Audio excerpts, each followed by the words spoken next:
A Dance in Fire, Chapter 4 by Wahin Jarth. 18 Bosmeri and one Cyrodiilic former senior clerk for an Imperial Building Commission trudged through the jungle westward from the Xylo River to the ancient village of Vindisi. For Decimus Scotti, the jungle was hostile, unfamiliar ground. The enormous vermiculated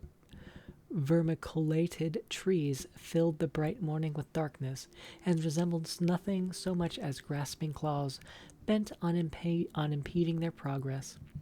Even the fronds of the low plants quivered with malevolent energy. What was worse, he was not alone in his anxiety. His fellow travelers, the natives who survived the Khajiit attacks on the villages of Grenos and Athe, wore faces of undisguised fear. There was something sentient in the jungle, and not merely the mad but benevolent indigenous spirits. In his peripheral vision, Scotty could see the shadows of the Khajiiti following the refugees, leaping from tree to tree.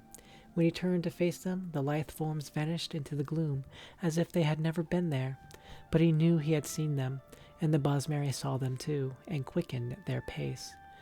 After 18 hours, bitten raw by insects, scratched by 1,000 thorns, they emerged into a valley clearing.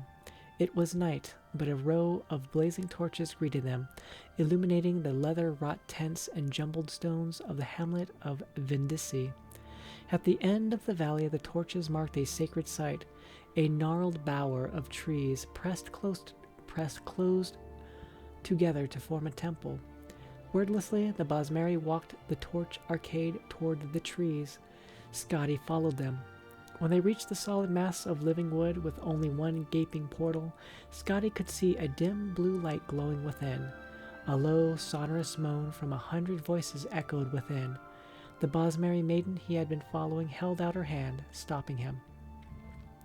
"You do not understand, but no outsider, not even a friend, may enter," she said. "This is a holy place." Scotty nodded and watched the refugees march into their temple, heads bowed.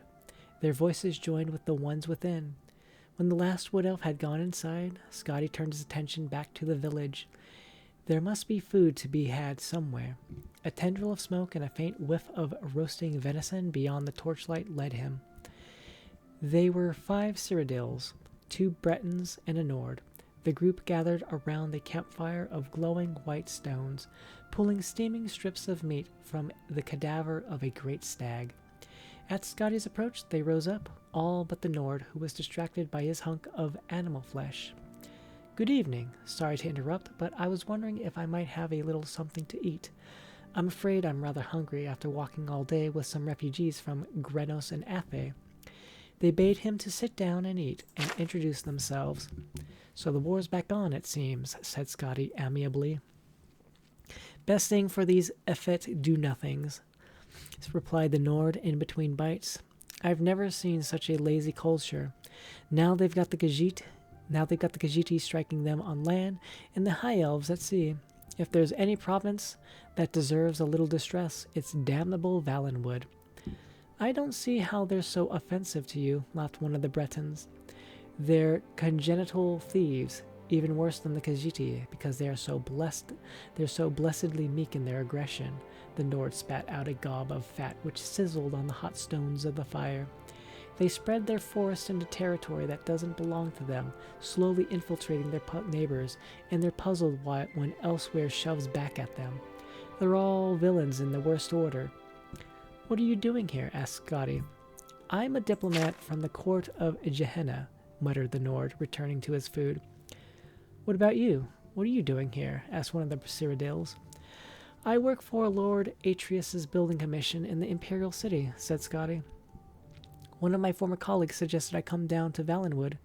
He said the war was over and I could contract a great deal of business for my firm rebuilding what was lost. One disaster after another, and I've lost all my money. I'm in the middle of a rekindling of war, and I cannot find my former colleague." "Your former colleague," murmured another of the Cyrodiils, who had introduced himself as Reglius. "He wasn't by any chance named Leodes Jurus, was he?" "You know him?" "He lured me down to Valenwood in nearly the exact same circumstances," smiled Reglius grimly. I work for your employer's competitor, Lord Venexmen, where Lord Leodes Juras also formerly worked. He wrote to me asking that I represent an Imperial Building Commission and contract some post-war construction. I had just been released from my employment, and I thought that if I brought some new business, I could have my job back. Juras and I met in Athe and said he was going to arrange a very lucrative meeting with the Sylvanar. Scotty was stunned. Where is he now? I'm no theologian, so I couldn't say. Reglius shrugged. He's dead. When the Khajiit attacked Athe, they began by torching the harbor where Juras was readying his boat. Or, I should say, my boat, since it was purchased with the gold I brought. By the time we were even aware what was happening enough to flee, everything by the water was ash. The Khajiit may be animals, but they know how to arrange an attack. I think they followed us through the jungles to Vindisi, said Scotty nervously. There was definitely a group of something jumping along the treetops. Probably one of the monkey folk, snorted the Nord. Nothing to be concerned about. When we first came to Vindisi and the Bosmeri all entered that tree, they were furious, whispering something about unleashing an ancient terror on their enemies. The Breton shivered, remembering. They've been there ever since for over a day and a half now. If you want something to be afraid of, that's the direction to look. The other Breton, who was a representative of the Daggerfall Mages Guild, was staring off into the darkness while his fellow provincial spoke. Maybe, but there's something in the jungle too, right on the edge of the village, looking in. More refugees, maybe? Asked Scotty, trying to keep the alarm out of his voice. Not unless they're traveling through the trees now, whispered the wizard. The Nord and one of the Cyrodiils grabbed a long tarp of wet leather and pulled it across the fire, instantly extinguishing it without so much as a sizzle. Now Scotty could see the intruders, their elliptical yellow eyes and long, cruel blades catching the torchlight. He froze with fear, praying that he too was not so visible to them. He felt something bump against his back and gasped. Reglius's voice hissed from up above. Be quiet for Mara's sake and climb up here. Scotty grabbed hold of a knotted double vine that hung down from a tall tree at the edge of the dead campfire. He scrambled up it as quickly as he could, holding his breath lest any grunt of exertion escape him. At the top of the vine, high above the village, was an abandoned nest from some great bird in a trident-shaped branch. As soon as Scotty had pulled himself into the soft, fragrant straw, Reglius pulled up the vine. No one else was there, and when Scotty looked down, he could see no one below. No one, that is, except the Khajiit, slowly moving toward the glow of the temple tree. Thank you, whispered Scotty, deeply touched that a competitor had helped him. He turned away from the village and saw that the tree's upper branches brushed against the mossy rock walls that surrounded the valley below. How are you at climbing? You're mad, said Reglius under his breath. We should stay here until they leave. If they burn Vindisi like they did Athe and Grenos, we'll be dead sure as if we were on the ground. Scotty began the slow, careful climb up the tree, testing each branch. Can you see what they're doing? I can't really tell. Reglius stared down into the gloom. They're at the front of the temple.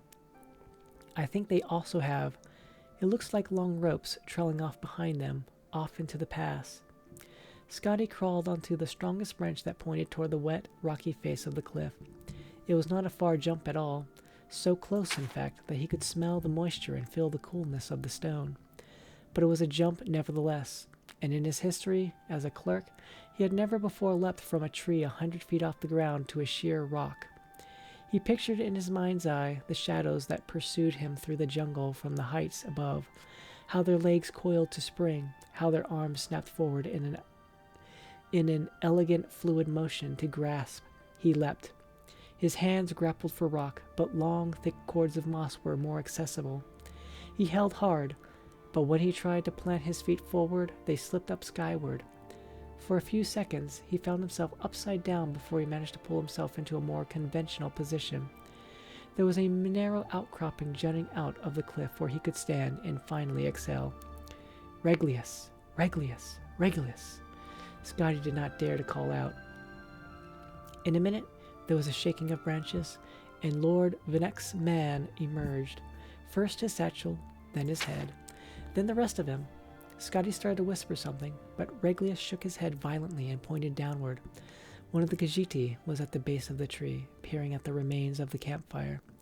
Reglius awkwardly tried to balance himself on the branch, but as strong as it was exceedingly difficult with only one free hand. Scotty cupped his palms and then pointed at the satchel. It seemed to pain Reglius to let it out of his grasp, but he relented and tossed it to Scotty. There was a small, almost invisible hole in the bag, and once Scotty caught it, a single gold coin dropped out. It rang as it bounced against the rock wall on the descent, a high, soft sound that seemed like the loudest alarm Scotty had ever heard. Then many things happened very quickly. The Cathay rat at the base of the tree looked up and gave a loud wail. The other Khajiiti followed in chorus as the cat below crouched down and then sprung up into the lower branches.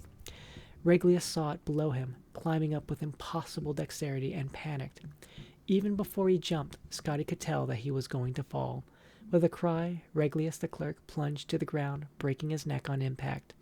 A flash of white fire erupted from every crevice of the temple, and the moan of the Bosmeri prayer changed into something terrible and otherworldly. The climbing Cathay rat stopped and stared. "Cargo," it gasped. "The wild hunt." It was as if a crack in reality had opened wide. A flood of horrific beasts, tentacled toads, insects of armor and spine, gelatinous serpents, vaporous beings from the face of gods, all poured forth from the great hollow tree, blind with fury. They tore the Khajiiti in front of the temple to pieces. All the other cats fled for the jungle, but as they did so, they began pulling on the ropes they carried. In a few seconds' time, the entire village of Vindisi was boiling with the lunatic apparitions of the wild hunt. Over the babbling, barking, howling horde, Scotty heard the Cyrodiils in hiding cry out as they were devoured. The Nor too was found and eaten, and both Bretons. The wizard had turned himself invisible, but the swarm did not rely on their sight. The tree the Cathay rat was in began to sway and rock from the impossible violence beneath it. Scotty looked at the Khajiiti's fear-struck eyes and held out one of the cords of moss. The cat's face showed its pitiful gratitude as it leapt for the vine. It didn't have the time to entirely replace that expression when Scotty pulled back the cord and watched it fall. The hunt consumed it to the bone before it struck the ground. Scotty's own jump up to the next outcropping of rock was immeasurably more successful. From there, he pulled himself to the top of the cliff and was able to look down into the chaos that had been the village of Vindisi. The hunt's mass had grown and began to spill out through the pass out of the valley, pursuing the fleeing Khajiiti. It was then that the madness truly began. In the moon's light, from Scotty's vantage, he could see where the Khajiiti had attached their ropes. With a thunderous boom, an avalanche of boulders poured over the pass. When the dust cleared, he saw that the valley had been sealed. The wild hunt had nowhere to turn but on itself. Scotty turned his head, unable to bear to look at the cannibalistic orgy. The night jungle stood before him, a web of wood. He slung Reglius's satchel over his shoulder and entered.